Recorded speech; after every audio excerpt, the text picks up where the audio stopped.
आपको एक अच्छा पत्रकार होने के नाते आपको ये समझना चाहिए कि मुल्क की जिम्मेदारी आपके ऊपर भी है। आपको बेहतरीन मुल्क बनाने के लिए सरकारों को आगाह करना चाहिए बजाय भारत पर उंगली उठाने के। आपके यहाँ कोई ऐसी राजनीतिक शख्सियत हुई है पिछले जब से पाकिस्तान आजाद हुआ है कि जिसकी दुनिया में मिसालें दी जा सकें कि ये देश गरीबी में जी रहा है, ये दिवालिया होने के कगार पे है, इस देश को संभालिए। और अगर आपको देशभक्ति सीखनी है तो हमारे सैनिकों से, हमारे लोगों से, हमारे मुसलमान से, हमारे हिंदू से, हमारे देश के एक एक नागरिक से सीख लीजिए। मुझे कोई आवश्यकता नहीं है कि आपकी डिबेट में कोई मैं जुड़ूं बार बार, लेकिन मैं अपनी बात कह देता हूं कि हम अपने देश के खिलाफ कुछ नहीं सुन सकते और ना कोई ऐसी बात सुन सकते हैं जो आप बिल्कुल बेमानी कर रहे हैं।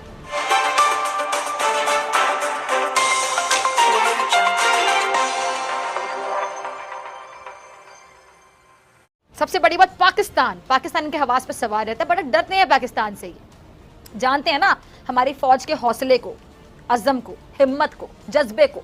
हर बात पे कह देते हैं फलां साजिश कर रहा है, ये FTF में पैटफ में साजिश हो गई है, फरंगी ने कब्जा कर लिया था, उसने साजिश कर ली थी। तुम कर लो, तुमको दौले शाह के चूहे हो। जहाँ कहीं अपनी शिकस्त होती है, जहाँ अपने गिरेबान में झांकना चाहिए, जहाँ अपनी कहते हैं चारपाई के नीचे डांग फेरनी चाहिए, वहाँ हम कहते हैं और फलां ने साजिश कर दी। पता नहीं भारतीय सेना को पाकिस्तान का नाश्ता, पाकिस्तान की चाय क्यों पसंद है।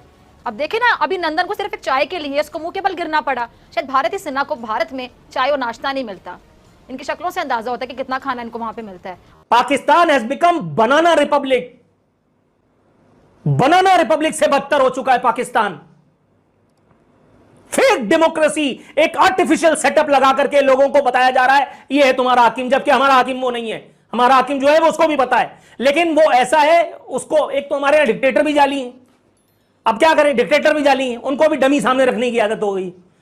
इख्तिदार में आएंगे तो रेफरेंडम कराने के चक्कर में पड़ जाएंगे। अबे जूते मार, काम कर भाई अपना। We are being watched very closely, चाहे वो FATF है, चाहे वो IMF है, चाहे वो वर्ल्ड बैंक है, चाहे वो इस रीजन के मुमालिक है। मुआवजा आपका वाजपेयी की हुकूमत के साथ या मोदी की हुकूमत के साथ नहीं बनता, पिछली हुकूमतों के साथ कीजिए मुआवजा। मेरा फिर सवाल बनता है, हम पाकिस्तान में रहते हैं, हम ना इंडिया में रहते हैं ना बांग्लादेश में, हमें क्यों कंपेयर किया जाता है? आप अपनी इनकॉम्पिटेंसी का मुद्दा हमारे पे फिट कर देते हो। आपने सबसे पहले घबराना। इस सिचुएशन पे बात करने के लिए मेरे साथ मौजूद मेहमान मौजूद हैं, पाकिस्तान से भी, कश्मीर से भी और भारत से भी। मैं तारुफ करवा देती हूँ जी। चंद्रशेखर साहब भारत से मौजूद है, बहुत शुक्रिया आपका ज्वाइन करने के लिए। अक़वाम मुत्तहिदा में मोदी ने जो खोखला दावा की है, मोदी जी ने, आपके प्राइम मिनिस्टर ने, कि जमहूरियत ने भारत में जन्म लिया है, लेकिन चंद्र की जो भारत में भी हो रहा है, क्या इसको जमहूरियत कहा जा सकता है? देखिए, आप बहुत गलतफहमी में जी रहे हैं और एक लंबे अरसे से जी रहे हैं गलतफहमी में, और आपको लगता है कि ये झूठ फैलाने से, ये गलत बातें करने से पूरी दुनिया में आपको एक सहानुभूति मिलेगी और शायद उस सहानुभूति से कहीं आपका घर चल जाएगा। ये बिल्कुल बेमानी बातें हैं आपकी। हिंदुस्तान में 36 कौम जितने लोग हैं सब बड़े सौहार्द से, बड़े प्रेम से रहते हैं। आपको कुछ भी करना है, अपने मुल्क के हुक्मरानों को देखिए। आपके मुल्क के जो हुक्मरान हैं वो कारोबारी हैं, हमारे मुल्क के हुक्मरान देशभक्त हैं, देश चलाने में विश्वास रखते हैं, सभी जातियों को एक साथ लेकर चलने में विश्वास रखते हैं। हमारे देश का चाहे पत्रकार हो, चाहे सैनिक हो, चाहे व्यक्ति हो, और चाहे मुसलमान हो, चाहे हिंदू हो, वो हर एक व्यक्ति अपने देश के साथ है।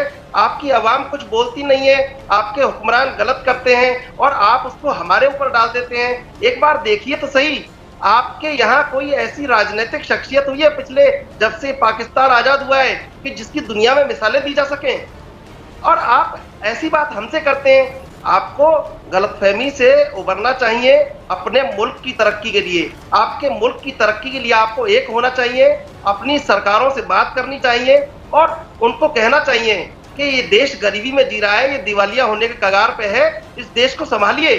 और अगर आपको देशभक्ति सीखनी है तो हमारे सैनिकों से, हमारे लोगों से, हमारे मुसलमान से, हमारे हिंदू से, हमारे देश के एक एक नागरिक से सीख लीजिए, फिर आपको नहीं लगेगा हम आपसे जो सच कर रहे हैं। आप थोड़ा सा अपना ये चश्मा उतारिए और फिर देखिए, आपको लगेगा कि एक अच्छा मुल्क कैसे बनाए। इसके लिए पाकिस्तान को बहुत सोचना जरूरी है। चलें, आपको एक अच्छा पत्रकार होने के नाते आपको ये समझना चाहिए कि मुल्क की जिम्मेदारी आपके ऊपर भी है।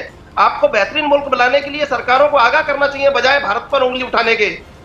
आप लोग आपको खुद इतिहास पढ़ने की जरूरत है। ये तो अब बना है हिंदुस्तान, ये तो अब बना है इंडिया।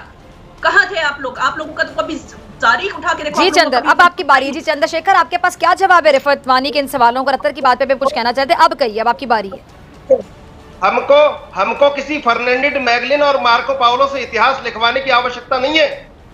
गिलगिट बाल्टिस्तान जो भारत का सिंह द्वार है और वहां से लेके वेनिस 6500 किलोमीटर तक जो जिसको सिल्क रूट लिखवाया फर्नांडिस मैगलिन से और मार्को पाउलो से, उसको हम 5 लाख वर्ष पहले उत्तरावत बना चुके थे। आप किस गलतफहमी में जी रहे हैं?